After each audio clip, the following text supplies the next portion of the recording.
vas-y Maria. bon pas après je voulais revenir un peu ci lu mu doon wax sànq ci ministre de la justice foofu laa bëggoon dugg sànq parce qu'on a vu que kenn ku bokk ci li nga xam ne moo di pôle judiciaire financier c'est ça wala Cour des comptes Aliou Niane génn na démb lu raar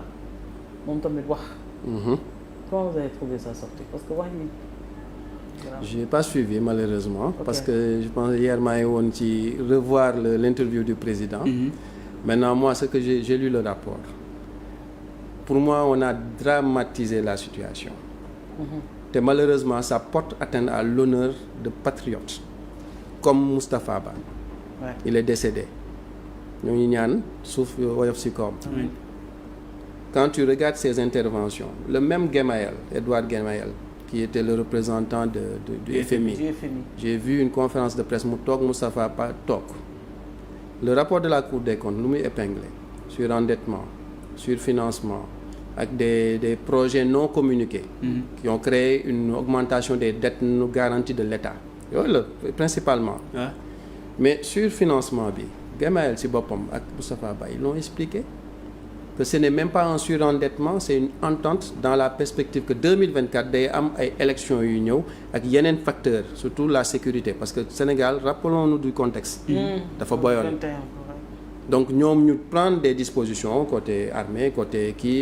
budget pour couvrir le budget du Sénégal pour cette période-là dafa mel ni ñu war la lebal 900 milliards de francs CFA ñu war ko def chaque année 300 milliards sur 3 ans triennal mais ñu ne dañ lay lebal 300 première année deuxième année comme dafa am ay risques ñu lebal le 600 milliards wala 450 après leneen li ñu lebalaat le 150 milliards pour compléter donc ce n'est pas un surendettement c'est un surfinancement contrôlé il l'a expliqué est-ce que vous voyez quand je regarde le tableau du rapport de la Cour des comptes le tableau récap surtout par rapport au PIB au pourcentage d'endettement les 18 000 milliards là mais il y a 3 lignes qui m'interpellent 911 milliards la ñu waxoon ne moom la ñu war a am comme dette ñoom ñu ne c'est sous-évalué ils ont rajouté une ligne de 696 milliards boo xam ne ce sont les projets non communiqués je vais revenir dessus ils ont mis une ligne de surfinancement j'en ai parlé tout de suite c'est pas un surendettement ils ont créé une ligne yoo xam ne ce sont les intérêts dus au fait que dañoo demaat leb yi ça peut se comprendre quelque part mais la grosse ligne 696 ñoom dañoo wax ne le tableau des opérations financières de l'État fait ressortir 535 milliards alors que boo xoolee le tableau du MFB le ministre des Finances et du Budget le tableau du ministère de la coopération et du plan de l'économie ñooñu dañoo ressortir que ne on est à 2200 je pense et quelques mais nañu xool loolu fu mu dem c'est une dette garantie ça veut pas dire forcément que c'est l'État qui paie dans certains cas l'État va payer. su ma la déggee da ngay contester dette bi nga xamante ne moom la ñu wax. non il faut qu'on voit parce que Moustapha Ba je l'ai entendu dire devant le gars du FMI que quand on compare l'endettement par rapport le pourcentage d'endettement par rapport au PIB on fait référence à la dette de l'État de l'administration mais on n'inclut pas la dette des sociétés parapubliques comme Sénélec comme Air Sénégal comme l'ANAM parce que si dette yooyu ñoo fa nekk. ok. te boo xoolee les dettes garanties mais c'est des projets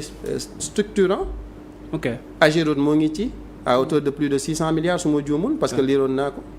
mais ñoom. Sénélec moo ngi ci 1600 milliards. mais lan la ay projet boucle du Ferlo projet Vinci c'est pour l'électrification parce qu'on a un objectif d'électrification universelle. à 2025 la ñu waxoon sax maintenant on va aller à 2030 100% la ñu waroon. mais ñoom bu fekkee ne ba allez-y Maria.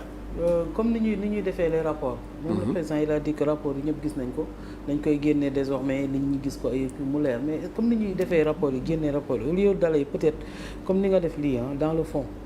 on a plus tendance à tout politiser encore ba da ngay dem ba dootoo xam fan la vérité bi féete.